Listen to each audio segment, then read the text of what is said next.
জয় মাতারা, জয় গুরু বামদেব।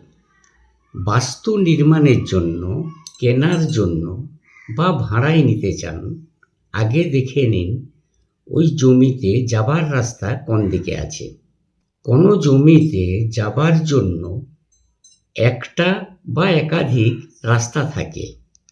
এই পথের স্থিতি বা দিক অনুযায়ী ওই জমির শুভ বা অশুভ নির্ভর করে। যে জমির উত্তর দিক দিয়ে পথ গেছে সেই জমিকে উত্তরমুখী ভূখণ্ড বলা হয়।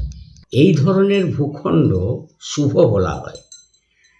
এইখানে বসবাসকারীর ধন ও সম্পদ বৃদ্ধি হয়। এছাড়াও গৃহস্বামীর পক্ষে এই ধরনের ভূখণ্ড শুভ ফলদায়ক। যে জমির রাস্তা পূর্ব দিকে থাকে তাকে পূর্বমুখী ভূখণ্ড বলা হয়। এটিও বসবাসকারীর পক্ষে শুভ। গৃহস্বামীর ও বসবাসকারীর ধন সম্পদ ও সুখ লাভ হয়। তোমাদের পাশে আছি, সকলে ভালো থেকো। আমার ভিডিও ভালো লাগলে পাশে থেকো। রাধা রাধা।